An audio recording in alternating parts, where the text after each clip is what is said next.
นะโมตัสสะภะคะวะโตอะระหะโตสัมมาสัมพุทธัสสะนะโมตัสสะภะคะวะโตอะระหะโตสัมมาสัมพุทธัสสะนะโมตัสสะภะคะวะโตอะระหะโตสัมมาสัมพุทธัสสะนะโมตัสสะภะคะวะโตอะระหะโตสัมมาสัมพุทธัสสะนะโมตัสสะภะคะวะโตอะระหะโตสัมมาสัมพุทธัสสะนะโมตัสสะภะคะวะโตอะระหะโตสัมมาสัมพุทธัสสะ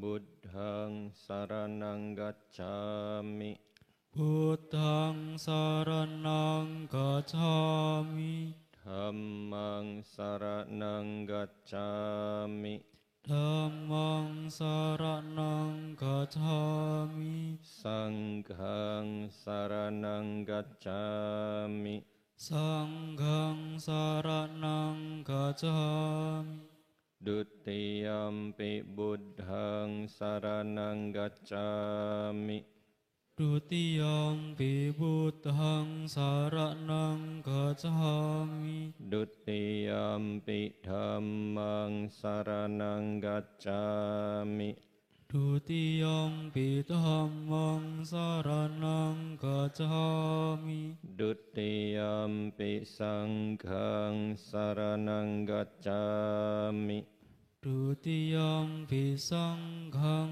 สารนังกัจฉามิ ตติยัมปิบุตทังสรณังกัจฉามิ ตติยัมปิพุทธังสารนังกัจฉามิ ตติยัมปิธัมมังสรณังกัจฉามิ ตติยัมปิธัมมังสารนังกัจฉามิ ตติยัมปิสังฆังสรณังกัจฉามิ ตติยัมปิสังฆังสารนังกัจฉามิ สรณะกัมมานังปริปุณนัง อามาพันเต ปานาติปาตาเวรมณีสิกขาปดังสัมมาดิยามิ ปานาติปาตาเวร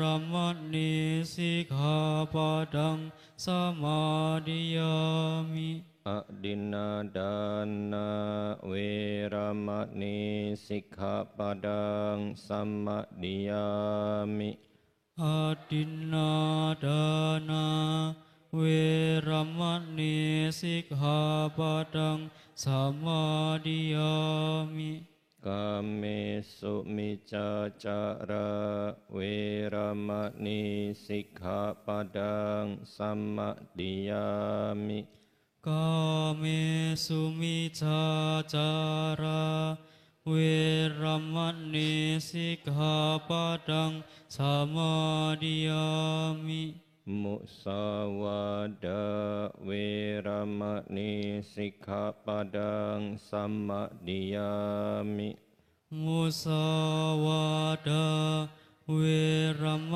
ณีสิกขาปดังสมาดิยามิ สุราเมรยมาจปมาดัฏานาเวรมณีสิกขาปดังสัมมาดิยามิ สุราเมรยมัจจปมาดทานาเวรมณีสิกขาปดังสมาดิยามิ อิมานิปัญจสิกปดานิสิเลนะสุกติยันติสิเลนะโภกสัมปดาสิเลนะนิพุติยันติตัสมะสีลังวิโสทะเย อามาพันเตสาธุสาธุสา Sadu.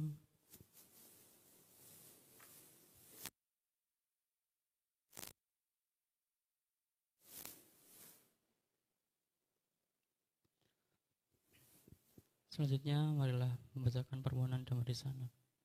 Dibuka halaman 46. Handamayang dhamma desana aradanang karomase Brahma caloka dipati sampati katanjali nadiwarang ayacata santi dasata parajajatika disetu dhammang anukampimang pajang.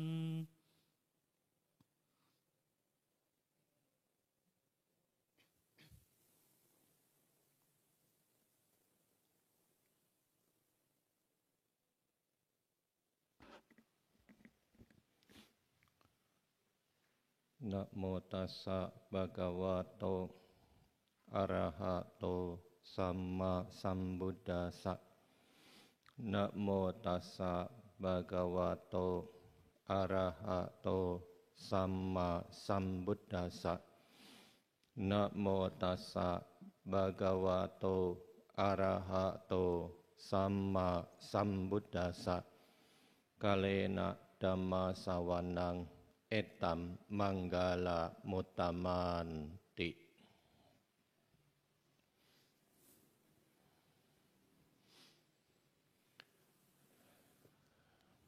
Bapak Ibu, saudara sekalian, kembali bersama pada malam hari ini kita bisa bertemu, berkumpul bersama untuk melakukan kebajikan, memberikan penghormatan kepada Buddha Dhamma Sangha dengan lantunan Pali Wacana, Parita Sutagata, dan kita sekarang bersama membahas Dhamma.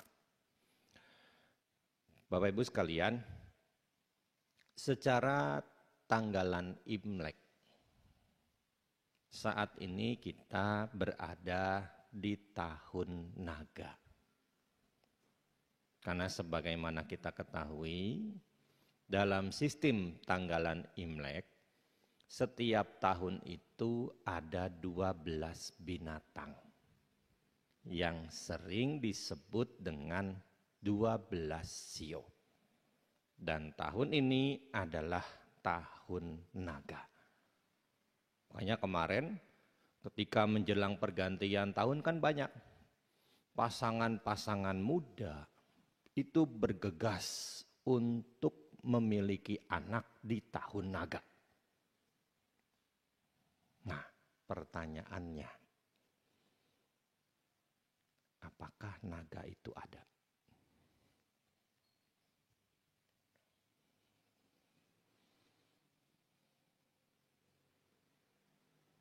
Pertanyaannya, apakah naga itu ada?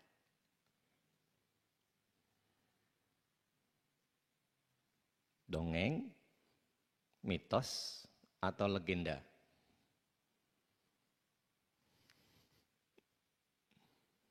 Hah?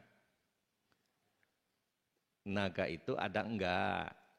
Naga itu dongeng, mitos, atau legenda?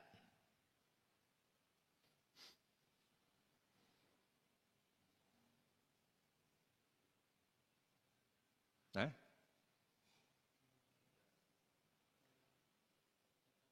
Enggak tahu.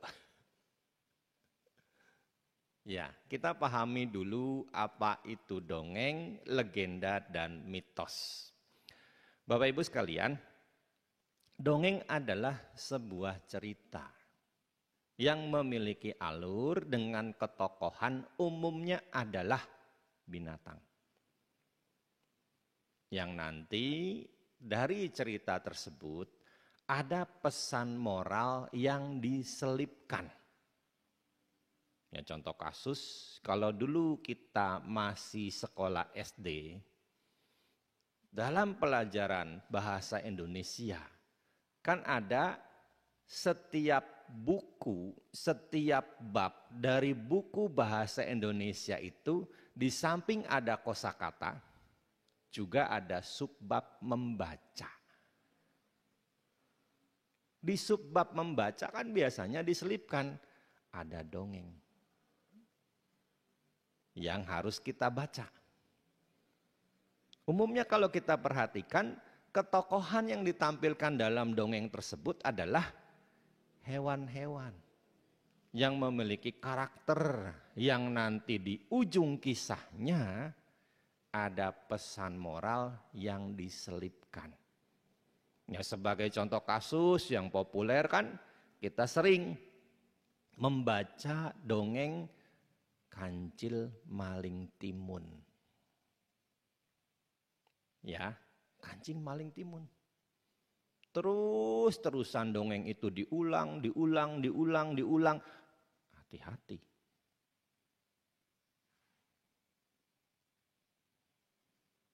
Kita sebagai umat Buddha, kalau mau ngedongeng buat anak cucunya, jangan ambil cerita Kancil Maling Timun lagi. Kenapa? Nanti gedenya jadi koruptor dia.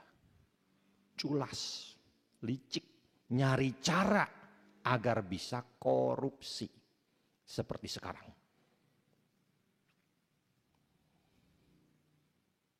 Ya, kita sebagai umat Buddha bisa mengambil cerita-cerita Jataka.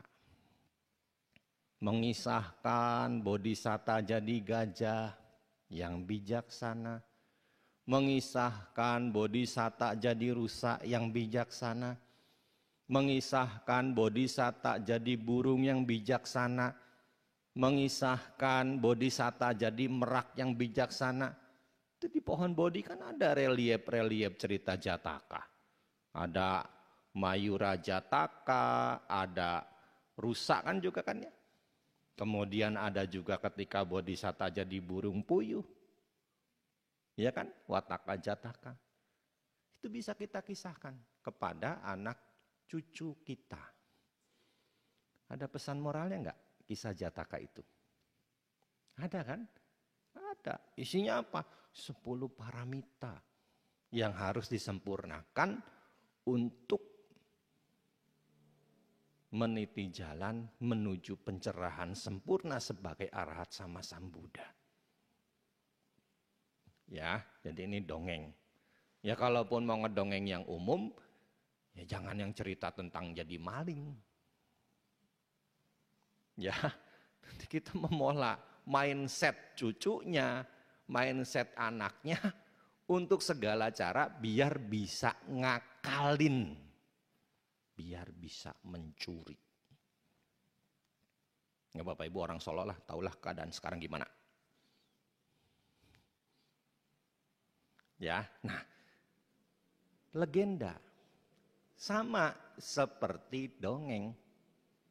Cuma tokoh yang ditampilkan itu adalah manusia. Kalau tadi hewan, binatang, yang ditampilkan dalam legenda adalah manusia.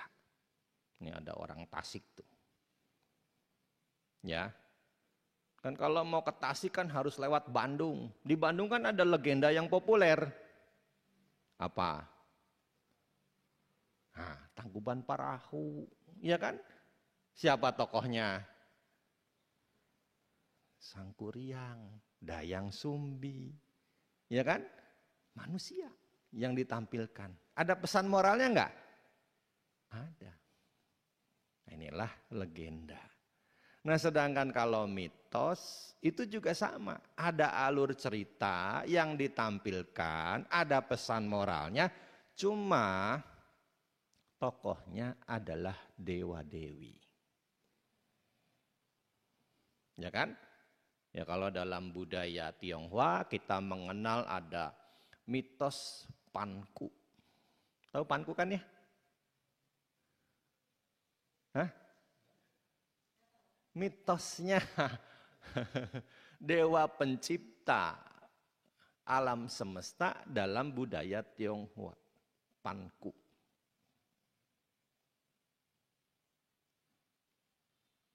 Ada juga Dewi Nuwa.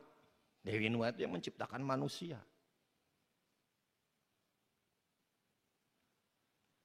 Itu mitos. Ya, jadi ini. Nah, sekarang naga itu masuknya kemana?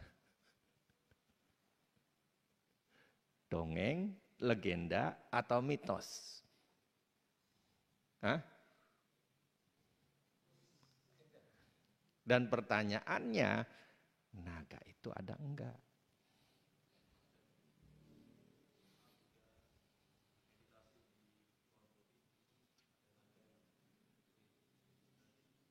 Dari mana tahunya? Gambar. Nah, Bapak Ibu sekalian, kalau kita menelaah dalam setiap budaya masyarakat, baik itu masyarakat Asia Timur, bahkan sampai masyarakat Eropa, mereka mengenal sosok figur naga. Jadi naga itu bukan cuma berkembang dalam budaya masyarakat Tiongkok di Asia Timur, tapi dalam budaya Eropa pun naga itu ditampilkan. Bapak Ibu kan suka ke bioskop kan? Nonton film. Dulu kan ada film judulnya Lord of Ring. Ada nggak naga di sana? Ada kan? Hidupnya di goa, ya kan? Mulutnya bisa keluar api, naganya punya sayap, perutnya gendut karena makannya burger.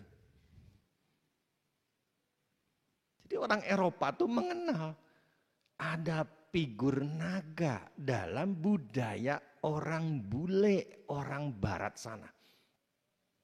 Jadi ini bukan mistisme Asia Timur, tapi ini adalah Eropa pun punya figur naga. Ya kalau di Asia Timur kan jelas ya kan. Kalau kita melihat ke Tiongkok, hampir setiap bangunan tradisional Tiongkok pasti di atapnya itu ada naga. Di Asia Selatan, di India, di Sri Lanka, banyak bangunan-bangunan suci dibuat menampilkan juga profil-profil berbentuk naga. Ya, di Asia Tenggara, di Thailand, banyak kan profil-profil bangunan suci seperti wihara naga. Di Kamboja, jelas kalau kita pergi ke Angkor Wat, banyak sekali itu artefak profil naga yang sangat panjang ditampilkan. Kita masuk ke Nusantara, hampir setiap pulau besar di Nusantara punya kisah tentang naga. Di Sumatera ada, di Kalimantan ada, di Bali ada, di Sulawesi ada, bahkan sampai Papua. Dan jangan tanya di Jawa ada enggak, banyak. Bapak Ibu pernah ke Kalimantan Timur?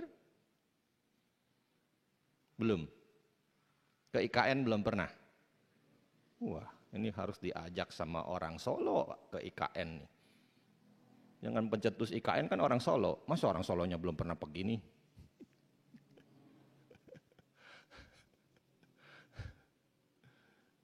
Ya. Itu kalau kita ke daerah Tenggarong, itu kan ada Sungai Mahakam. Di tengah Sungai Mahakam itu ada pulau besar. Nah, di situ ada legenda Putri Junjung Buih. Ditampilkan figur naga. Ya kalau di Bali kan kita sudah jelas ya. Nah sekarang kalau di Jawa, kita ada di Solo. Utaranya Solo apa?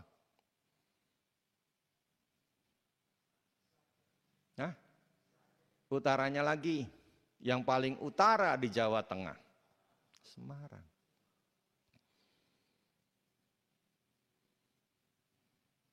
Kalau dari Semarang ke Solo dan kalau dari Solo ke Semarang, ada enggak legenda naga? Ada enggak? Clue-nya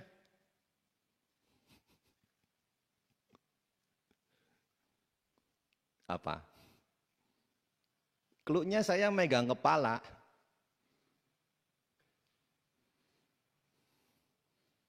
Enggak tahu. Clue-nya saya megang kepala.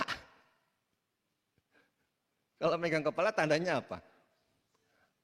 Pusing apa? Hah? Rawa? Ah, itu. Kan saya udah kasih clue saya megang kepala. Udah dibilang pusing, pusing kan pening kan? Coba kalau kita telaah, gimana legenda asal mula terjadinya rawa pening? Berkaitan dengan siapa? Baru Kelinting kan? Siapa Baru Kelinting? Naga kan? Iya kan? Baru Kelinting kan naga. Enggak tahu Bapak Ibu orang Jawa Tengah. Cian deh lu.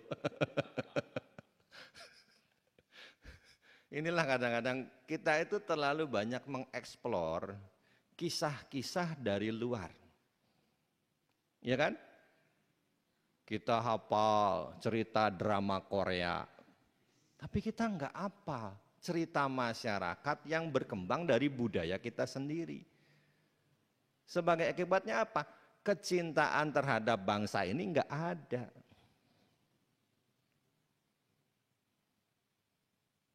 Ya kan?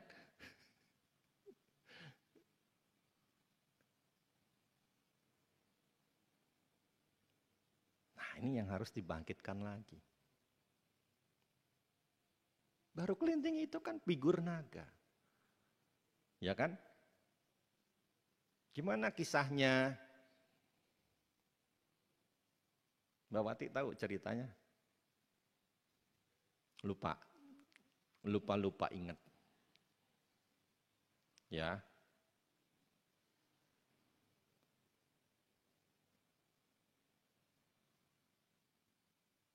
Nah, Bapak Ibu sekalian, dari dulu sampai sekarang ada budaya dalam masyarakat itu, budaya bersih desa. Kisah tentang Baru Kelinting berlatar belakang pada zaman Mataram.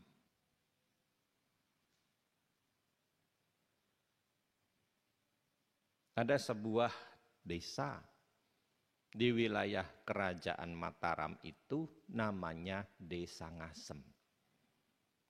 Desa ini diperintah oleh Ki Selo Gondang. Sebagai kepala desa, dia sangat adil, arif, dan bijaksana.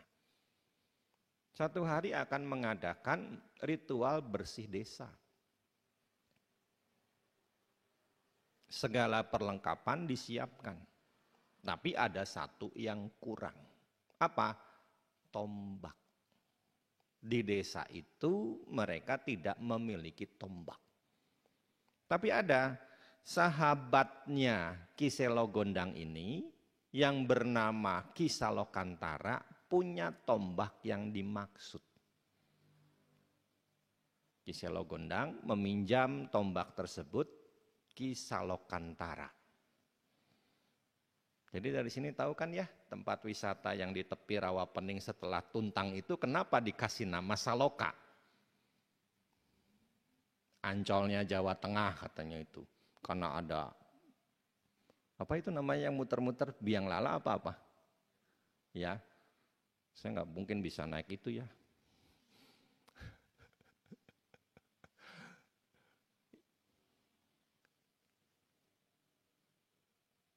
Untuk pinjam ke sana,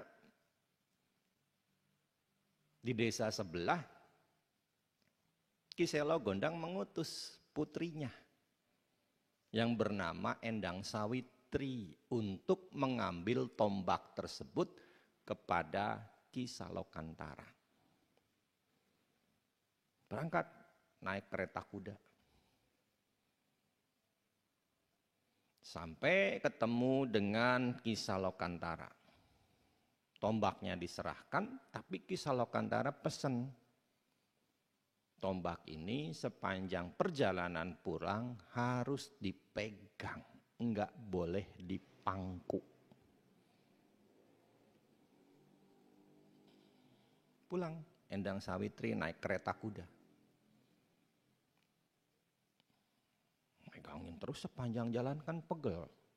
Apalagi jendela kereta juga dibuka. Anginnya sepoi-sepoi. Angin sepoi-sepoi kan bikin mata meremelek. Ya kan? Dia lupa karena ngantuk. Tombak itu pun ditaruh di pangkuannya. Sampai di desanya. Upacara dilakukan, upacara bersih desa. Tidak lama kemudian perutnya Endang Sawitri mulai gendut, tanda dia hamil.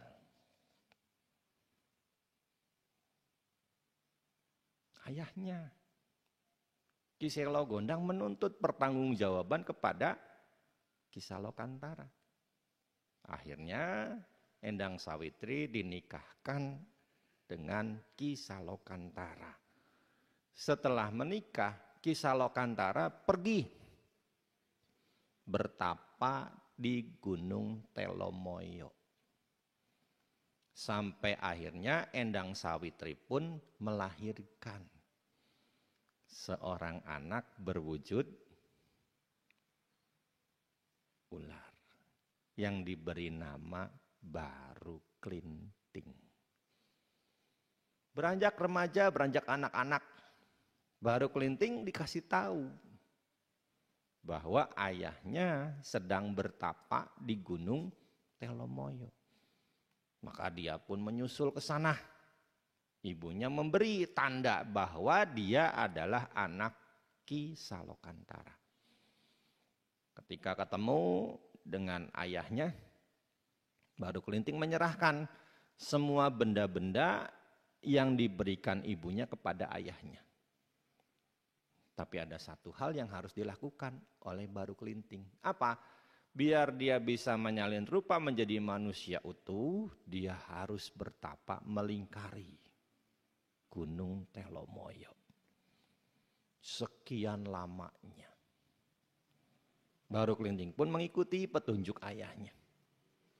Nah, Bapak Ibu sekalian, ada sebuah desa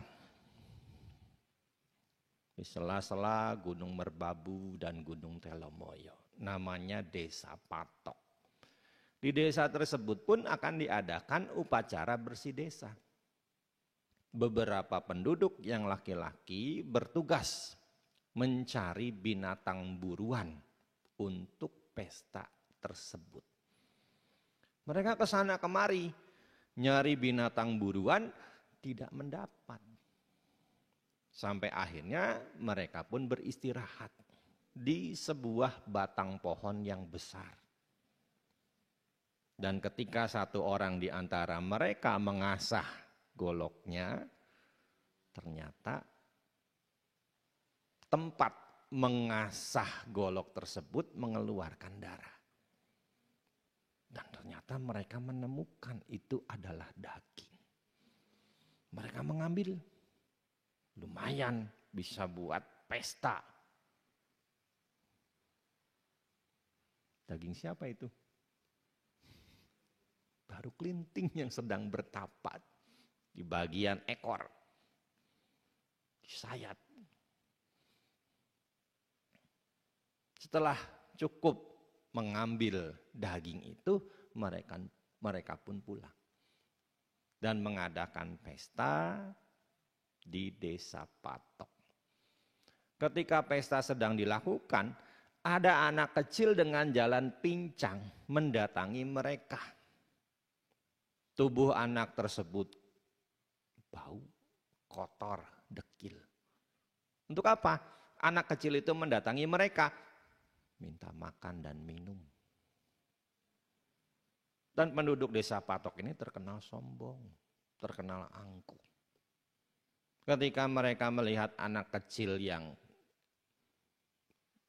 minta makan minum, yang penampilannya itu memelas, mereka tidak memberi sama sekali. Mereka malah mengusir anak kecil itu. Siapa anak kecil itu? Baru Kelinting. Ya kan? Tadi ekornya diambil, makanya jalannya pincang. Makanya jalannya pincang. Bahkan anak kecil itu diusir. Disuruh pergi. Baru Kelinting pun akhirnya menjauh dari mereka. Tiba di tepian desa, ada seorang ibu tua. Namanya Nyai Latung. Hidup di tepi desa seorang diri, baru Kelinting singgah di pondok Nyai Latung. Merasa iba dengan bocah kecil ini, Nyai Latung pun memberi baru Kelinting makan dan minum. Usai mendapat makan dan minum, baru Kelinting mengucapkan terima kasih dan berpesan. Nek, nanti kalau dari tengah desa nenek mendengar suara kentongan bertalu-talu, nenek naiklah lesung ini. Jadikan alunya sebagai kayu. Aku akan kembali ke desa. Maka baru Kelinting pun pamit kembali ke desa. Sambil membawa beberapa batang lidih. Buat apa? Nantangin penduduk desa. Lidih itu dia tancepin, siapa yang bisa nyabut. Penduduk desa merasa itu tantangan yang ringan, tantangan yang sepele. Yang kurus-kurus nyabut ternyata nggak kuat. Lidih yang ditancapkan baru Kelinting di tanah, dicabut oleh orang-orang dewasa yang badannya kurus-kurus, nggak tercabut. Mulai badannya yang sedang-sedang juga nggak kecabut. Sampai akhirnya yang badannya keker, yang gede-gede pun, mereka tidak mampu mencabut lidih yang ditancapkan baru Kelinting di tanah. Sampai akhirnya baru Kelinting sendiri yang mencabut. Dan ketika lidih itu dicabut oleh baru Kelinting, air menyembur. Makin lama makin deras. Ya. Mulai makin banyak. Merendam semata kaki, merendam selutut. Mereka sudah mulai panik. Kentongan ditalu-talu. Sampai kedengeran ke tempat Nyai Latung. Dia bersiap mengikuti pesan baru Kelinting. Air terus naik. Sampai akhirnya semua penduduk desa Patok tenggelam bersama dengan desa mereka. Nyai Latung selamat. Kenapa? Karena dia naik lesung. Ya, membangun rumah di tepian danau yang terbentuk dari lidih yang dicabut oleh baru Kelinting.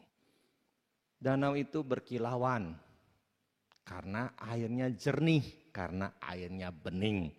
Makanya kenapa disebutnya rawa pening. Peningnya bukan pusing, tapi peningnya bening.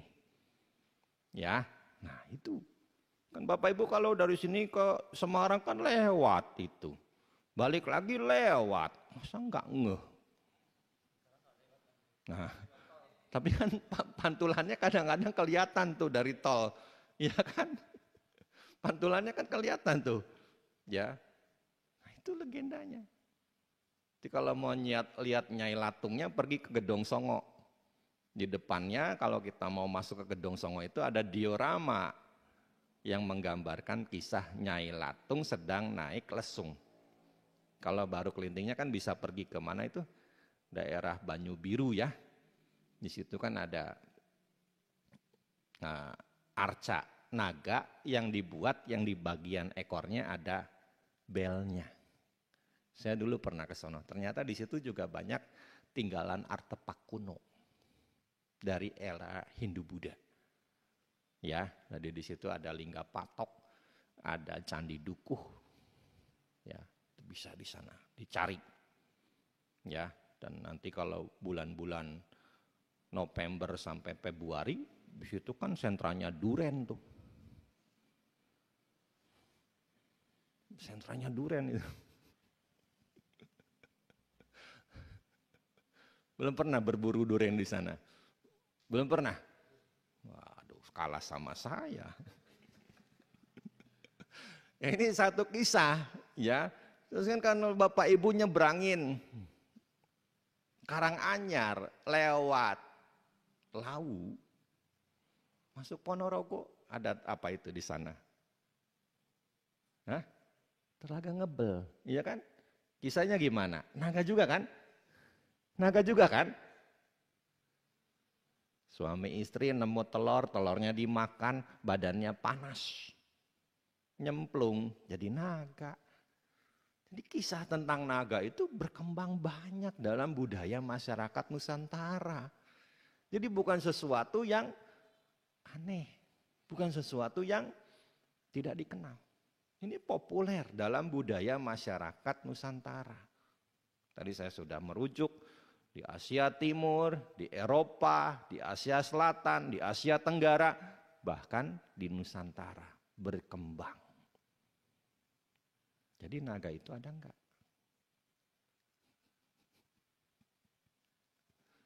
Ada enggak? Ada enggak? Hah? Nanti dulu jangan ambil kesimpulan legenda. Kita telah sekarang secara agama Buddha. Bapak Ibu sekalian, dalam agama Buddha kan kita mengenal ada 26 alam surga. Ya kan? Minimal bagi kita yang belum mencapai kesucian, kita bisa lahir kembali di 21 alam surga. Karena dari 26 itu, 5 kan khusus alam anagami. Ya kan? Kita yang belum mencapai anagami tidak mungkin bisa lahir di alam sudawasa. Ini khusus buat anagami. Dari 21 itu kan dibagi lagi kan? Menjadi 6 alam surga biasa. Ya kan? Ada 6 alam surga biasa. Di alam surga biasa ada alam Catuk Maharajika Dewa, Tawatingsa, Yama, Tusita, Nimanarati, Paranimita, Wasawati, baru alam Brahma. Di alam Catuk Maharajika Dewa atau dalam tradisi budaya masyarakat Tionghoa disebut Seta Tianwang, itu kan berarti ada 4 raja dewata. Ya kan? Ada Wesawana, ada Wirupaka, ada Datarata, ada Wirulhaka. Mereka itu punya jenis. Ada 4 jenis. Dewa Catuk Maharajika. Ada sosok Yaka. Ya, Yaka itu penjaga pintu.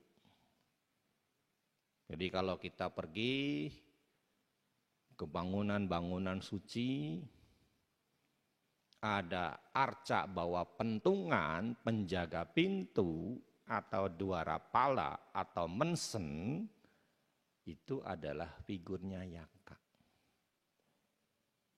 Kalau ke Thailand kan banyak itu gede-gede, Wetsuan. Wetsuan itu rajanya Yaka, Wesawana. Ya, Wesawana. Itu Yaka sosoknya. Yang kadang-kadang dalam budaya Jawa klasik, sosok Yaka ini menjadi kuwera, dewa kekayaan atau jambala, Chaisen.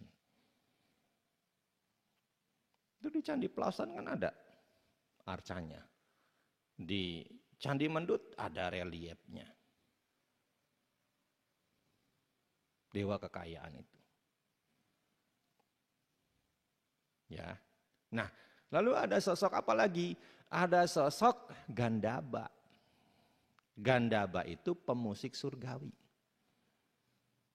Bapak Ibu pernah nonton film Monkey King yang episode pertama yang beberapa tahun lalu, yang menjadi Sun Gokongnya itu kalau nggak salah Donnie Yen. Pernah lihat? Ya, kan waktu itu kan Sun Gokong terbang. Mau ngapain? Ngacak-ngacak istana langit kan?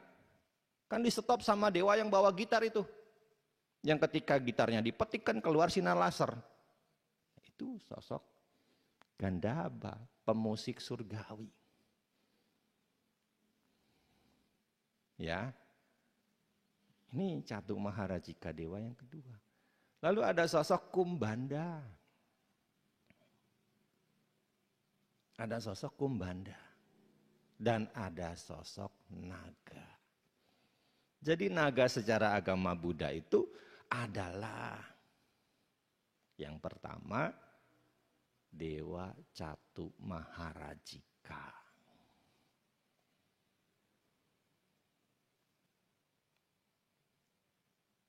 Di Winaya Pitaka ada cerita. Beberapa dewa di Catu Maharajika itu konon bisa menyalin rupa menjadi manusia, termasuk naga. Ada naga yang kebelet pengen jadi biku. Maka dia menyalin rupa menjadi manusia. Ditasbiskan menjadi biku. Ketika biku-biku lain sedang meditasi, naga ya, yang menjelma menjadi manusia dan menjadi biku ini tidak pernah hadir. Ketika dicari tahu, ternyata di dalam kutinya ada ular besar pakai jubah. Kejadian ini pun kemudian dilaporkan kepada Sang Buddha.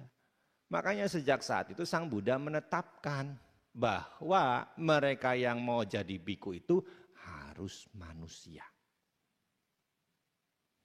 Ya, Samanera mau jadi biku itu diperiksa. Di luar sangga, di dalam sangga.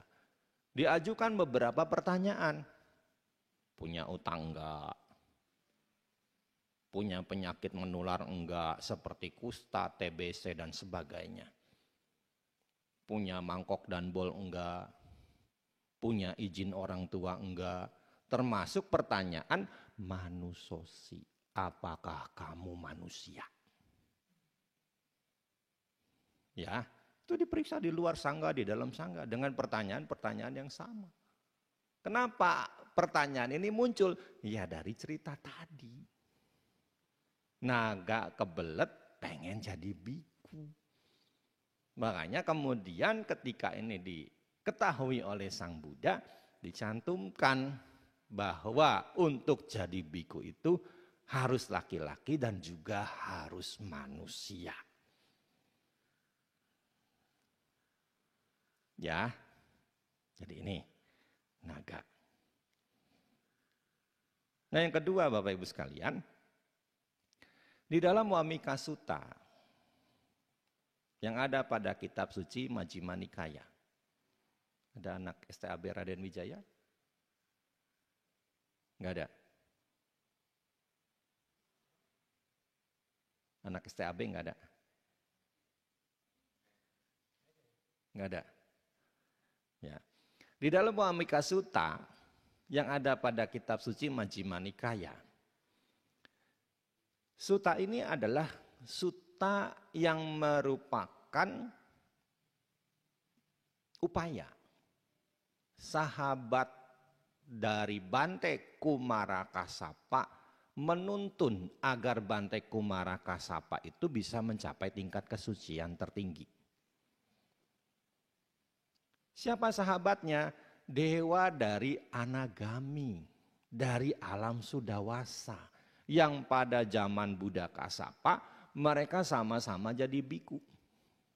Sahabatnya ini mencapai tingkat kesucian anagami, lahir kembali di alam Sudawasa, mengetahui Bante Kumara Kassapa belum mencapai tingkat kesucian tertinggi, membantunya lewat memberikan bimbingan. Mendatangi Bante Kumara Kassapa, dikasih teka-teki. Yang kemudian disarankan teka-teki itu ditanyakan kepada Sang Buddha. Dari sekian teka-teki itu disebutkan, janganlah mengganggu ular naga. Janganlah mengganggu ular naga. Dan ketika ini ditanyakan kepada Sang Buddha, apa makna naga yang jangan diganggu itu? Naga adalah simbol dari orang yang mencapai tingkat kesucian tertinggi. Naga adalah simbol dari orang yang telah mencapai arahat. Kan kita mengetahui sebagai umat Buddha, apa resikonya kalau kita mengganggu arahat? Awici kan? Ya kan? Kita bakal masuk ke neraka awici, neraka yang paling dalam, neraka jahanam orang umum menyebutnya. Kan ada 6 kejahatan berat sebagaimana tercantum di dalam Ratana Sutta. 6 kejahatan berat loh Bapak Ibu sekalian, bukan 5 kejahatan berat. Ya, 6 kejahatan berat kan, coba aja baca Ratana Sutta bait ke-10. 6 kan? Sahawasa dasana sampadaya tayasu dhamma jahita bawanti sakaya diti wicikici tanca silabatang wapi yadati kinci catuha payehi cak wipamuto cak bitanani ababokatung.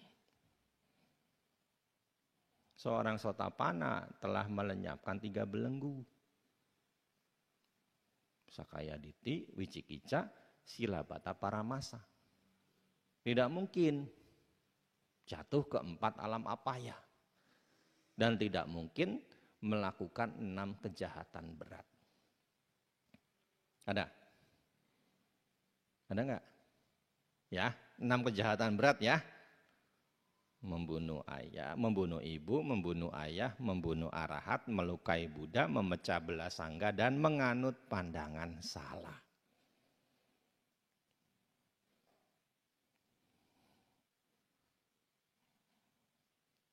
Menganut pandangan salah itu maksudnya apa? Pindah agama.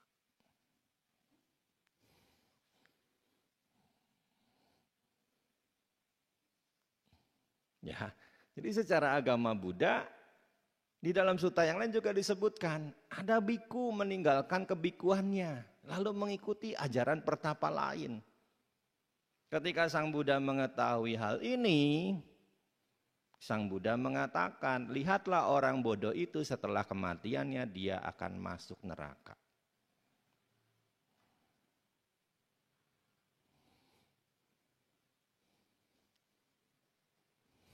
Ya,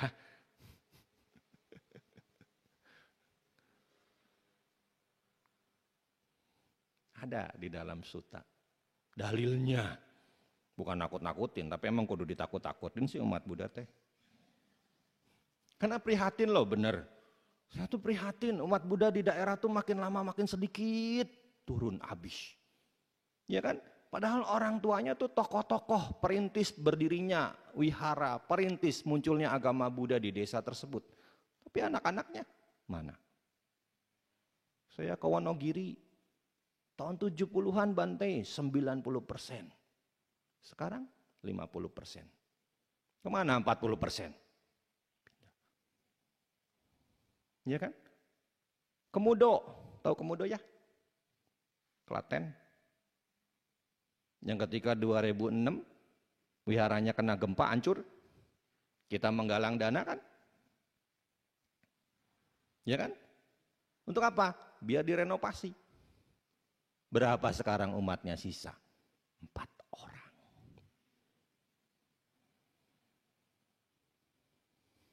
Sisa 4 orang. Padahal dulu kan kita susah payah itu. 2006 setelah gempa nyari dana biar 7 wihara yang kena gempa itu bisa direnovasi.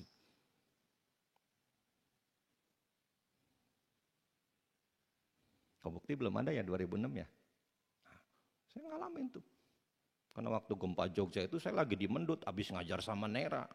Mau pulang ke Jakarta karena sorenya ada Wesak. Itu kan terjadi di hari Sabtu. Iya.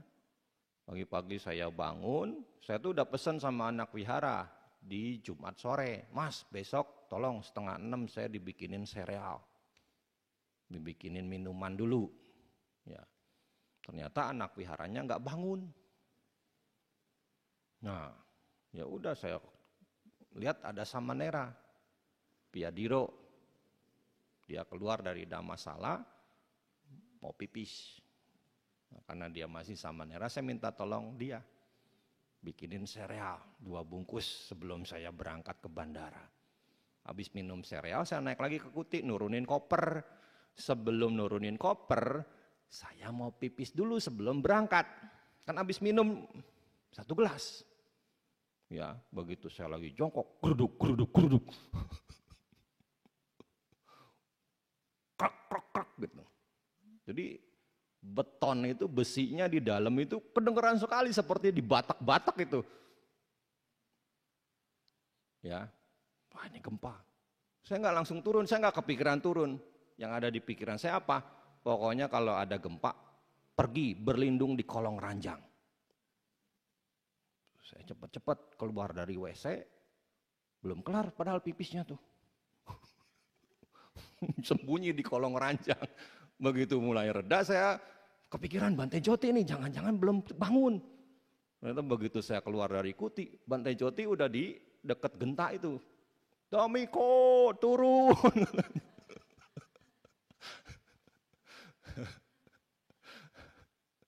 Itu mobil Mas Budi itu sampai guk gitu. Iya, karena kan kenceng itu.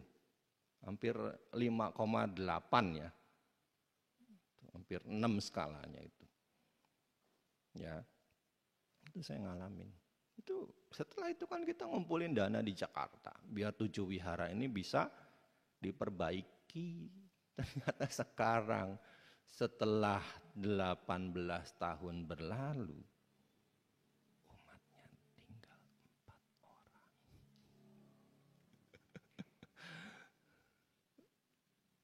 Umatnya tinggal 4 orang. Kadang-kadang saya suka kagum sama orang Hindu. Mereka punya prinsip lahir sebagai Hindu, mati pun sebagai Hindu. Cobalah kita bangun kesadaran ini. Lahir sebagai umat Buddha, meninggal pun sebagai umat Buddha. Jangan gampang-gampang tuker-tuker. Ya, nanti yang ceramah-ceramah ke desa tuh disampaikan. Seperti yang bulan lalu saya sampaikan ya, jangan cuma nggak perlu ke wihara, yang penting berbuat baik. Kamu Yakul apa orang Buddha gitu. Harus diubah pola pikirnya. Susah payah bikin wihara kalau nggak dipakai ya buat apa? Ya kan? Untuk meningkatkan keyakinan kita kepada Buddha Dhamma Sangha. Ya, jadi ini. Kenapa nggak boleh mengganggu ular naga? Karena naga di dalam Wamika Sutta itu adalah simbolnya arahat. 2 ya. 2 kan? Nah. Tadi benar. Naga itu juga bisa sosok ular betulan. Tadi saya sudah menyebutkan sebagai Catu Maharajika Dewa. Naga yang menaungi Sang Buddha setelah pencerahan itu adalah naga yang menghuni dasar Sungai Neranjara, Muchalinda. Sekian lama dia menunggu munculnya arahat sama Sang Buddha. Dari mana dia tahu bahwa arahat sama Sang Buddha itu sudah muncul? Setelah Petapa Gotama menerima bubur susu dari Sujata. Beliau mandi kan? di Sungai Neranjara. Lalu bertekad menghanyutkan mangkoknya. Ya, kalau memang sudah waktunya pencerahan, mangkok yang kulepas ini akan melawan arus. Kan dilepas mangkoknya itu di Sungai Neranjara. Awalnya mangkok itu kan mengikuti arus. Tapi setelah beberapa meter ternyata mangkok itu melawan arus kan. Sampai akhirnya mangkok itu tenggelam. Tenggelamnya kemana? Menimpa kepala naga Mucalinda yang ada di dasar Sungai Neranjara. Makanya dari situ akhirnya dia tahu sudah ada Arhat sama Sang Buddha yang muncul ke dunia. Maka dia keluar.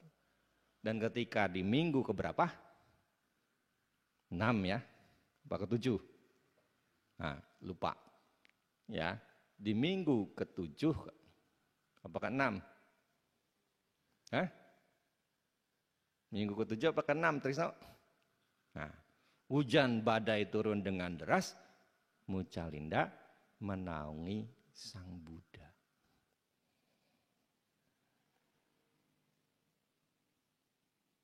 Ya, jadi dalam konteks ini Mucalinda termasuk ke dalam Catuk Maharajika Dewa.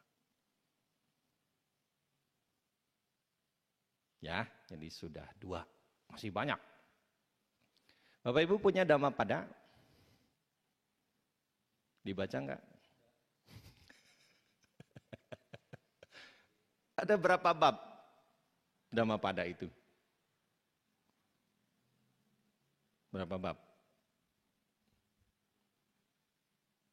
1 Yamakawaga kan? Berapa? Trisno? Ini Romo Pandita. Berapa bab Dhammapada? Nah, 26. Itu buka Google ketahuan.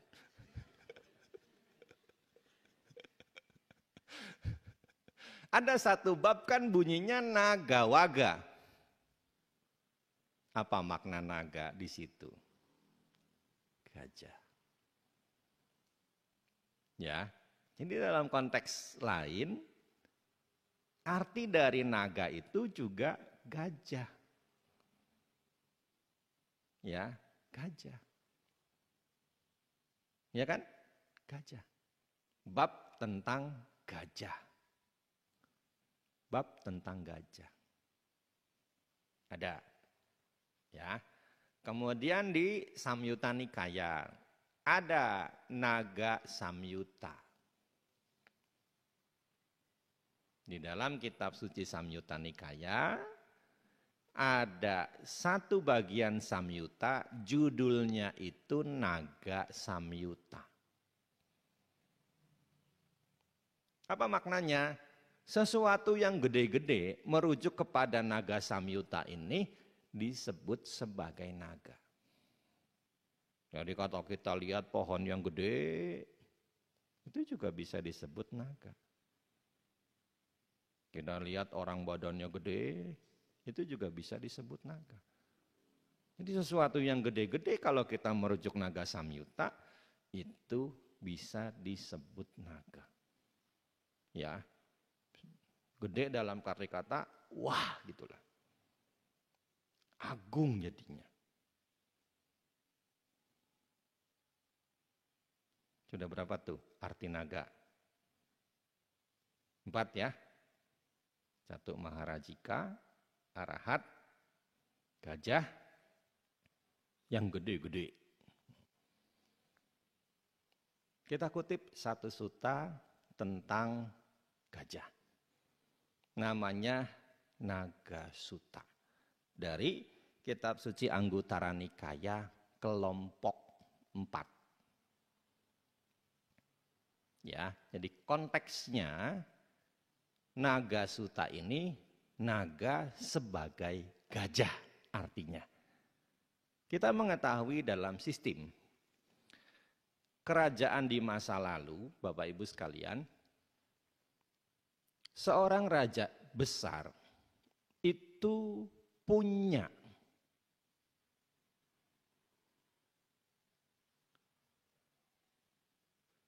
pelengkap kerajaan. Pelengkap kerajaan itu, kalau dia sebagai seorang Raja Cakrawati, dia punya 7 permata.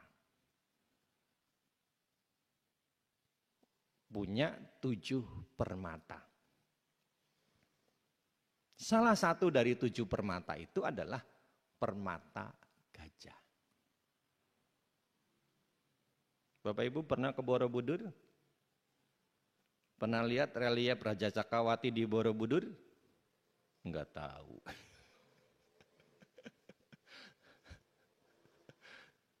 Di Candi Borobudur itu ada relief Raja Cakrawati yang punya 7 permata ini. Makanya kan ada gambar, ada relief gajah itu lagi terbang begitu. Ini simbol bahwa Raja Cakrawati itu punya permata gajah. Gajah sebagai tunggangan dalam makna yang sesungguhnya. Ada juga nanti yang seperti piring terbang. Makanya kadang-kadang orang yang gak memahami itu piring terbang. Jadi di Borobudur sudah ada UFO. Bukan. Itu satu dari 7 harta Raja Cakrawati. Bukan UFO. Memang digambarkannya seperti piring terbang. Tapi itu bukan UFO.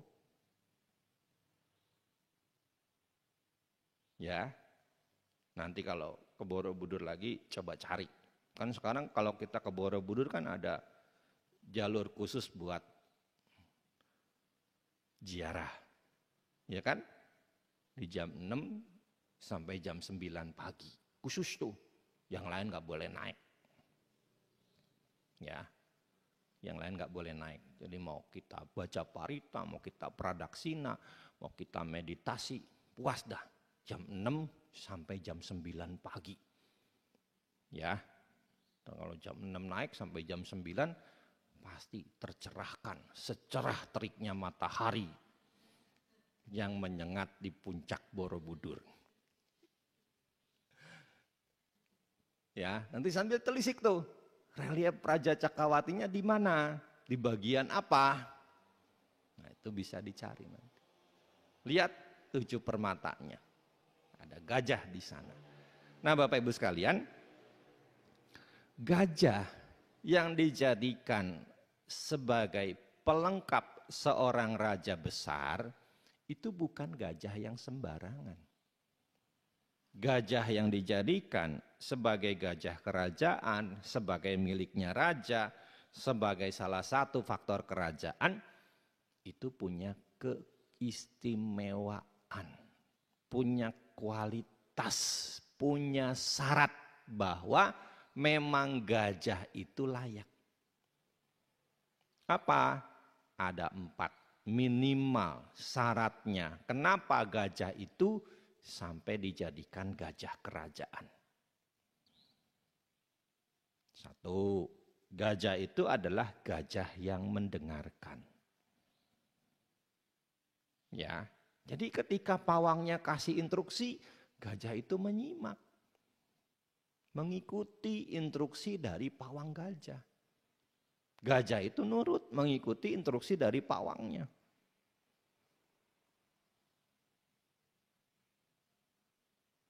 Yang kedua, gajah itu gajah yang menghancurkan. Ya namanya gajah miliknya raja besar. Raja pasti punya seteru kan? Ya kan?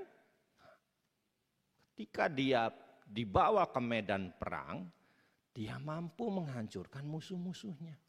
Apakah itu gajah lain, apakah itu pasukan kuda, apakah itu pasukan tombak, apakah itu pasukan panah, apakah itu prajurit, dia mampu hancurkan. Yang ketiga, kualitasnya gajah itu adalah gajah yang menahankan. Yang namanya dibawa ke medan perang berhadapan dengan pasukan lain, pasti ada kan sabetan senjata mungkin kena kepadanya, anak panah mungkin menusuknya, pukulan dari prajurit mungkin menghantamnya. Tapi gajah itu mampu menahankan. Kuat dia. Nah yang terakhir, gajah itu adalah gajah yang pergi. Jadi dia mengikuti. Instruksi-instruksi dibawa kemanapun dia ikut. Bapak Ibu sekalian, inilah 4 kualitas kenapa seekor gajah itu dijadikan gajah kerajaan. Tunggangannya raja, miliknya raja. Nah, demikian pula sebenarnya kita sebagai umat Buddha harus punya kualitas seperti gajah kerajaan. Jadi gajah yang mendengar, jadi gajah yang menghancurkan, jadi gajah yang menahankan, jadi gajah yang bepergian. Apa maksudnya? Jadi gajah yang mendengar, jadilah umat Buddha yang punya kualitas, suka mendengarkan Dhamma Winaya. Suka mendengarkan ajaran-ajaran dan aturan-aturan yang telah disampaikan oleh Sang Buddha. Yang sekarang bisa kita simak lewat khotbah para biku, dhammaduta, ataupun membaca buku-buku dhamma.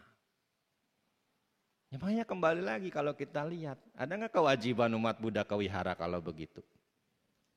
Ada nggak? Ada kan? Jadi gajah yang suka mendengar, jadi gajah yang suka mendengar. Jadilah umat Buddha yang suka mendengar ajaran dan aturan Sang Buddha. Di mana kita bisa mendengar dhamma? Yang fokus, yang serius kalau bukan di wihara. Ya kan? Meskipun sekarang ada media sosial dengan berbagai platform yang kadang-kadang kontennya isinya khotbah-khotbah dhamma, kalau kita dengar di rumah emang bisa fokus? Belum tentu kan? Sekarang udah jam segini kita nguap. Kalau kita cuma dengarnya di media sosial, matiin, langsung rebahan kan? Tapi kalau di sini, meskipun kita nguap, pasti kita tahan. Ya kan? Gak mungkin Bapak Ibu yang udah nguap-nguap dari tadi langsung rebahan di sini kan?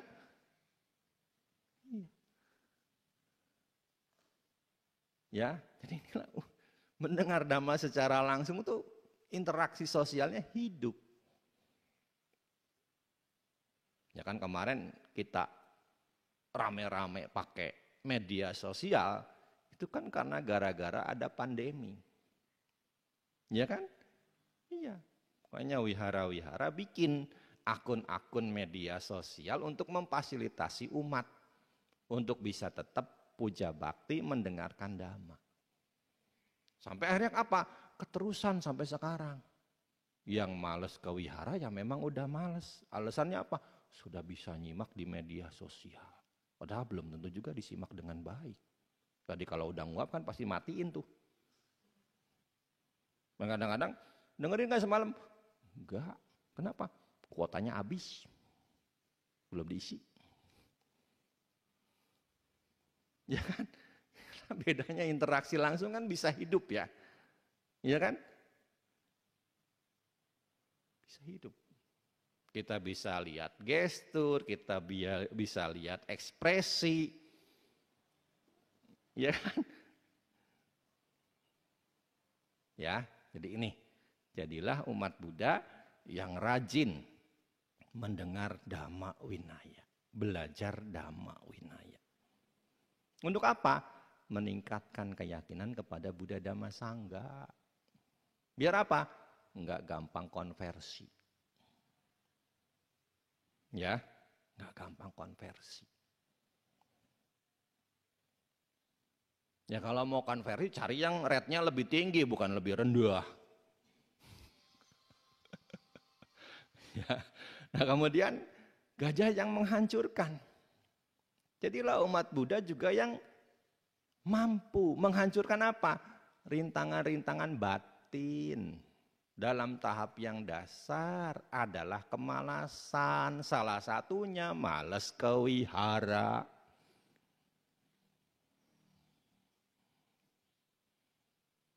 Ya. Kan kalau ditanya, Bapak Ibu,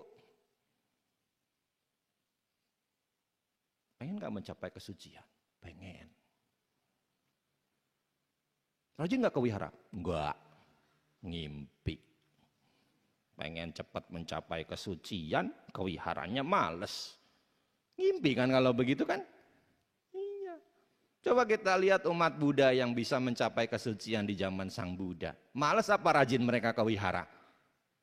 Rajin. Kan bulan lalu saya sudah bilang, Anathapindika tuh ke wihara sehari sampai 4 kali mengalahkan orang minum obat.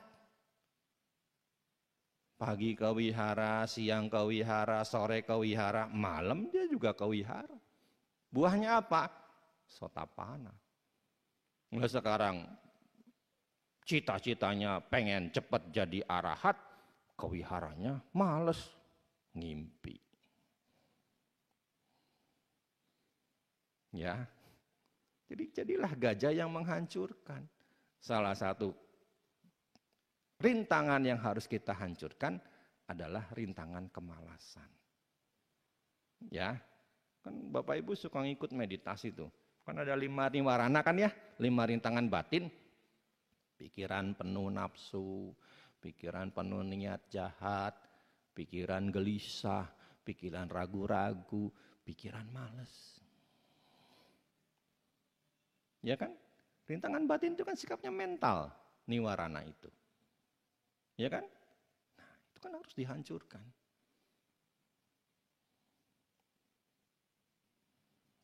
Ini baru tahap yang dasar, ya kan nanti kan lebih tinggi ada lagi yang harus dihancurkan. Yang lebih tinggi lagi ada lagi yang harus dihancurkan. Ya, jadi jangan malas kalau memang punya cita-cita pengen mencapai kesucian, jangan malas ke wihara. Kalau punya cita-cita pengen mencapai kesucian, malas ke wihara, ngimpi kaliye. Ya, ini yang kedua. Jadi gajah yang menghancurkan. Nah, kemudian yang ketiga adalah gajah yang sabar. Jadilah umat Buddha yang sabar. Sabar terhadap apa?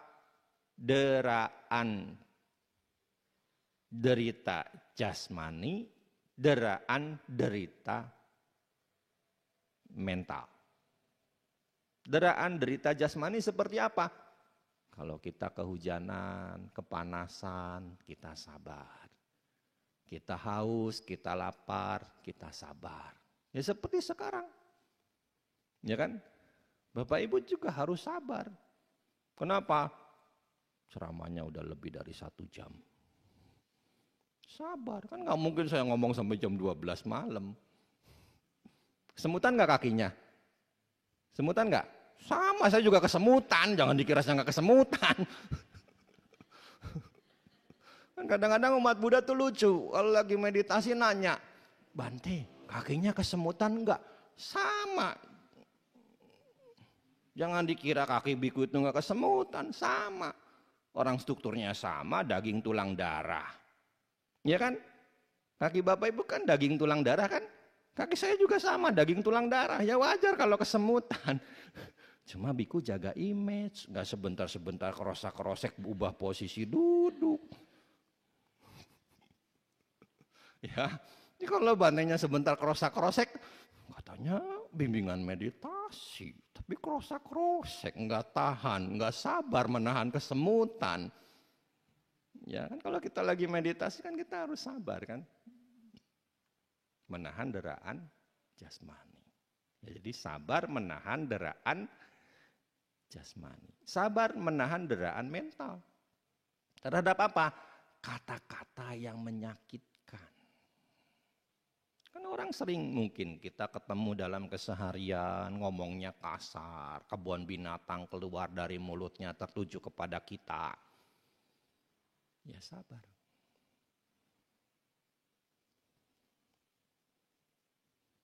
Ya. Jangan begitu ada kata-kata kasar, ada kebun binatang keluar tertuju ke arah kita, kita langsung bereaksi. Sabar.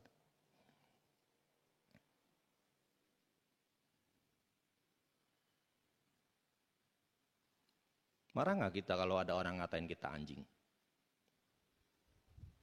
Marah nggak? Marah nggak? Marah. Bapak Ibu tahu Acancah? Tahu ya? Guru meditasi 4 dekade lalu. Dalam sebuah bukunya Acancah mengatakan, kalau ada orang ngatain kamu anjing, peganglah bokongmu, adakah ekornya? Punya ekor nggak kita? Mau ngapain marah? Berarti kan kita bukan anjing. Ya kan? Di dalam buku yang lain lagi, Acancah menceritakan.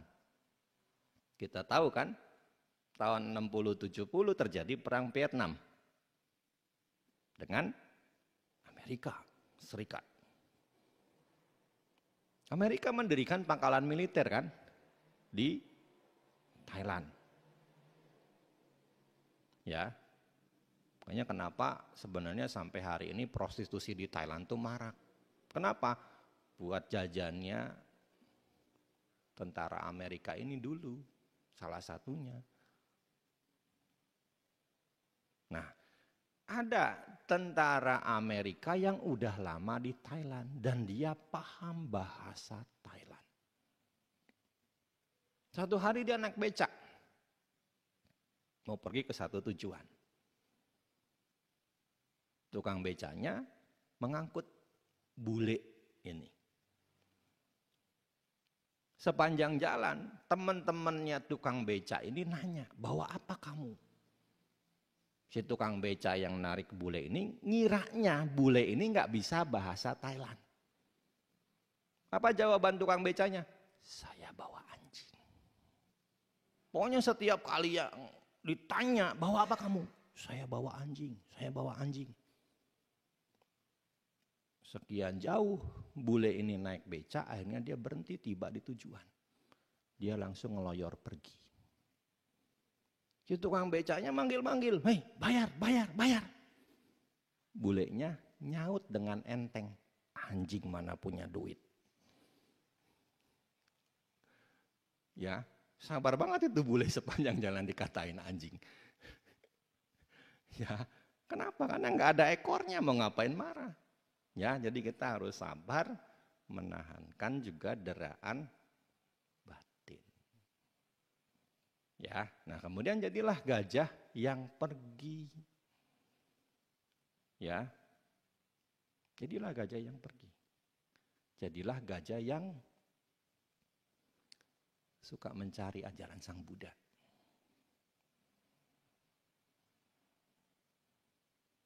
Pergi ke wihara di sini, mungkin nanti ke wihara yang lain. Kan enggak terjadi interaksi sosial sesama umat Buddha kan. Kadang-kadang umat Buddha yang muda-muda ketika dia berpikir buat cari pasangan hidup kan, wah bosan yang dilihat itu lagi di sini mah. Ya pergi ke wihara lain biar dapat kenalan.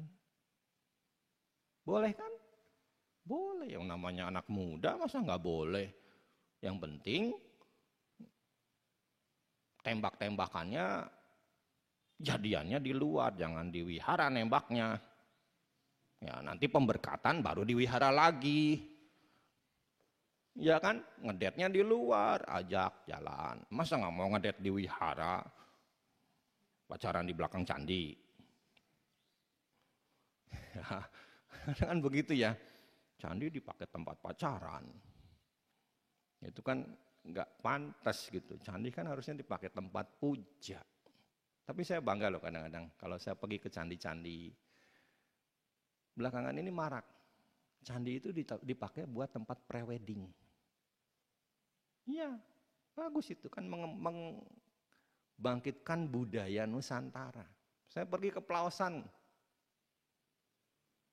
2 bulan lalu.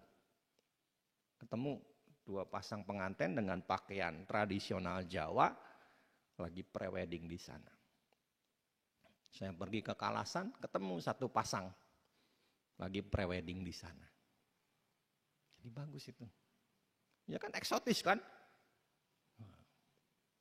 Daripada kita prewedding modern, ya kan? Anti mainstream. preweddingnya di candi. Ya, gitu Trisno. Tapi jangan yang kedua. Pecat nanti jadi panditanya. Ya, jadi gajah yang suka pergi. Pergilah mencari ajaran Sang Buddha. Ya, makanya galilah terus pengetahuan kita akan Dhamma. Galilah terus kebajikan kita yang mengikuti ajaran Sang Buddha. Ya, jadi kalau kita melakukan ini, kemudian punya cita-cita pengen mencapai kesucian, saya nggak akan nyebut ngimpi lagi. Bagus itu, sesuai kan, selaras. Selama ini kan kita punya cita-cita mencapai kesucian, tapi kewiharanya males, makanya ngimpi. Tapi kalau kita sering kewihara, sering belajar Dhamma, sering praktek Dhamma, kemudian kita punya cita-cita mencapai kesucian, itu kan selaras dengan apa yang kita tekadkan, apa yang kita cita-citakan. Ya kan? Kan gak mungkin kita mau sesuatu itu, kita cuma diem aja. Ya kan? Kita mau sesuatu itu, kita harus usaha. Kenapa? Karena kita hidup di alam manusia, bukan di alam dewa. Yang cukup mikir, apa yang kita pengenin pasti ada. Kita hidup di alam manusia, kita masih perlu usaha, kita masih perlu kerja, kita masih perlu tenaga untuk mendapatkan apa yang kita inginkan tersebut, apa yang kita cita-citakan tersebut. Ya, jadi inilah beberapa makna dari naga. Jadi konteks sebenarnya beneran ada naga itu ular, dalam hal ini adalah Dewa Catu Maharajika. Ya, lalu ada naga sebagai simbol arahat, naga sebagai gajah. Ya, naga sebagai gajah. Ya, maknanya dan sesuatu yang gede-gede, yang agung itu sebagai naga juga. Ya, demikian apa yang bisa saya sampaikan. Semoga menambah wawasan, pengetahuan, inspirasi, motivasi bagi kita semua untuk terus belajar dan melaksanakan Dhamma. Terima kasih atas perhatiannya. Semoga Bapak Ibu sekalian kita semua selalu berlindung pada tiratana Buddha Dhamma Sangha hingga tercapai padamnya duka. Sabe sata bon skutata, semoga semua makhluk hidup berbahagia. Terima kasih. Sadu.